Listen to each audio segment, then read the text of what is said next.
Hello दोस्तों, नमस्कार। India आजकल में आपका स्वागत है।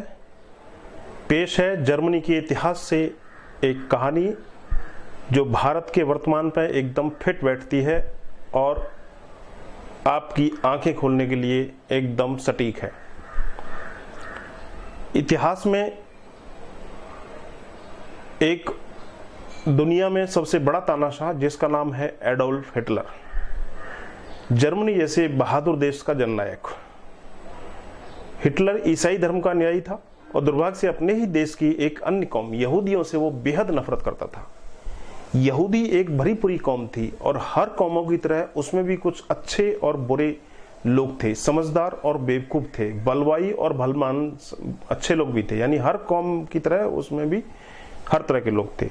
शासक एडोल्फ हिटलर और उसका दायां हाथ गोएबल्स इस यहूदी कौम से बेहद नफरत करते थे। इन दोनों को पसंद करने वाले लोगों की तादाद करोड़ों में थी और यहूदियों की हर गलती को राष्ट्र के लिए खतरनाक बताकर पेश किया जाता था। यही वह तरीका था जिसके जरिए आम देशवासियों की नजरों में यहूदियों को राष्ट्रद्रोही साबित करने की पूरी कोशिश की जाती थी। यहूदियों के चिंतक विचारक पूरी कौम से दिन रात कहते रहते थे कि भाई गलतियां मत करो, खुद को सुधारो, मगर यहूदी कोई व्यक्ति तो थे नहीं, वह पूरी एक कौम थी। कहीं न कहीं कोई न कोई कमी रह जाती थी। आखिर कितना सुधारते, वह मूसा तो बन नहीं सकते थे। उनकी कमियों को शासक की पसंद के अखबार और रेडियो भयंकर तरीके से पेश करते थे और देश के आम नागरिक इनसे नफरत करने लगते थे। हद तो यह थी कि दुनिया में कहीं भी कोई यहूदी अगर किसी ईसाई से दुर्व्यवहार करता या उसे किसी वजह से मार डालता तो उसका बदला देश के यहूदियों से लिया जाता था और इन यहूदियों को जाहिल, अनपढ़, पिछड़ा, बैकवर्ड कहा जाता था। जबकि सबको मालूम था कि इसी कौम से देश में दुनिया का सबसे बड़ा वैज्ञानिक आइंस्टीन पैदा हुआ। मगर जब कौम पर डंडा चलता है तो कौन आइंस्टीन और कौन आम इंसान। नफरत का कारोबार यूं ही चलता रहा। एक दिन आया जब पड़ोसी देश फ्रांस में किसी यहूदी ने किसी कारण एक ईसाई का कत्ल कर दिया। इधर हिटलर के पागलपन के कारण जर्मनी आर्थिक बर्बादी की तरफ बढ़ रहा था। जनता को अपने इस जननायक से भी कुछ हासिल नहीं हो पा रहा था।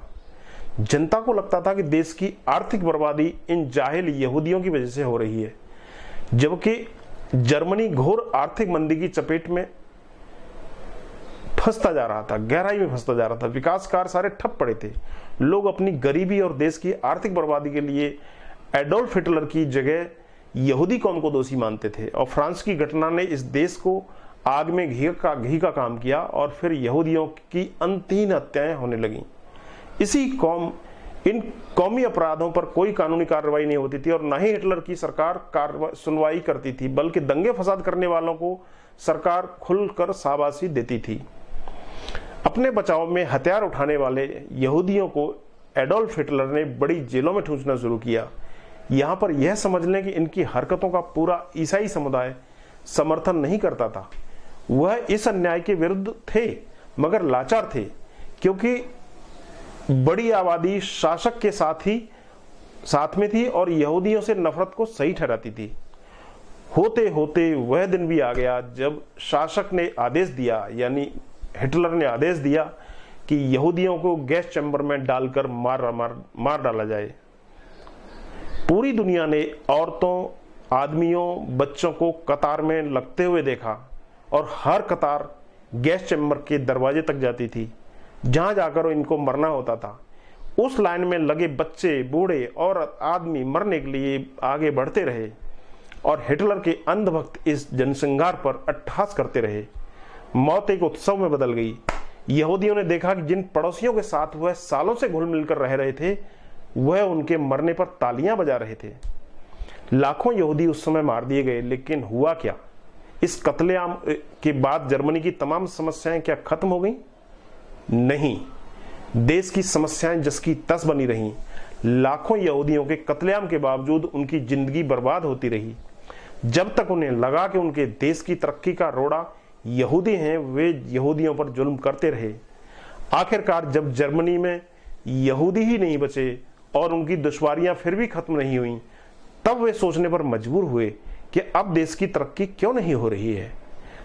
तब उन्हें एहसास हुआ कि शासक के बहकावे में आकर उन्होंने महापाप कर डाला है, मगर डर और बुज़दिली ने उन्हें इतना जकड़ लिया था कि वे अपनी तकलीफें भी अपनी जुबान पर नहीं ला सकते थे। एक व्यक्ति के कारण पूरा देश बर्बाद हो गया, पूरा जर्मनी बर्बाद हो गया। एडोल्फ हिटलर ने खुद को अपने सबसे सुरक्षित महल में गोली मारकर आत्महत्या कर ली। उसके दाहिने हाथ गोएबल्स ने अपने हाथों से अपने बच्चों को सोते हुए जहर पिला दिया, अपनी पत्नी को भी जहर पिलाया और खुद भी जहर पीकर आत्महत्या कर ली।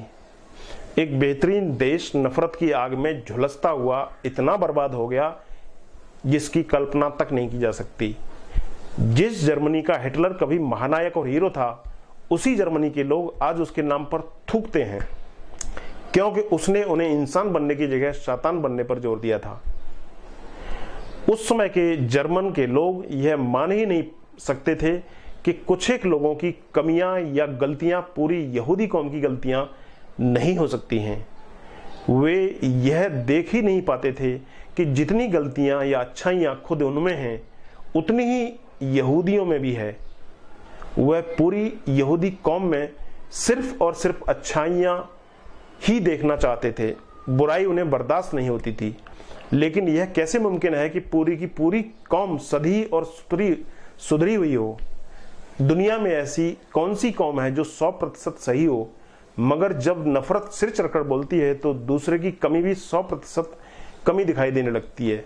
यह नफरत अंत में उस शरीर को ही खत्म कर डालती है जिसमें वह नफरत पनपती है, और पूरा देश इस नफरत की जंग में हार गया। जर्मनी बर्बाद हो गया, दुनिया के सामने रुसवा भी हुआ। उसने करोड़ों लोगों भूखमरी के शिकार हो गए, सड़कों पर आ गए। आर्थिक मंदी ने तमाम उद्योग धंधों की कमर तोड़कर रख दी। मुद्रास्फीति के कारण जर्मनी की कोई कीमत नहीं रही।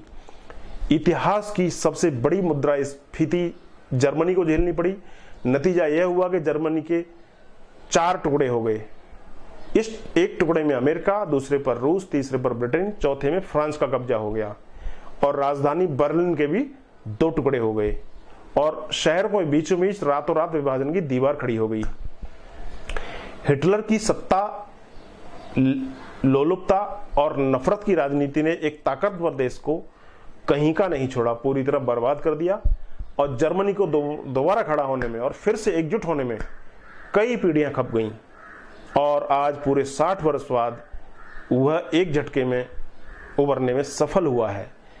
अब क्या हुआ? यहूदी तो आज भी हैं। पूरी तरह से खत्म तो इस जहान से कोई भी नहीं होता है। खत्म करने का विचार जिस मस्तिष्क में पलता है, केवल वही खत्म होता है।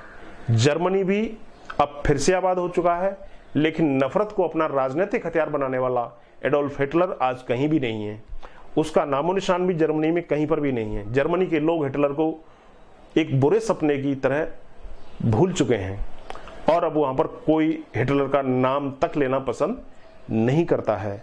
तो दोस्तों, जर्मनी के इस अतीत को, इस इतिहास को अगर आप भारत के परिप्रेक्ष्य में देखिएगा और चिंतन मनन कीजिएगा, थोड़ा अपने गिरेबान में झांक कर देखिएगा कि हमारा देश वर्तमान में क्या कर रहा है और भविष्य में हम किस दिशा में जा रहे हैं। तो फिलहाल आप देख रहे थे इंडिया आजकल, सच खबर हर पल। चैनल को सब्सक्राइब जरूर कर लें ताकि मेरे आने वाले नोटिफिकेशन आपको मिलते रहें। नमस्कार। आजकल सच खबर हर पल।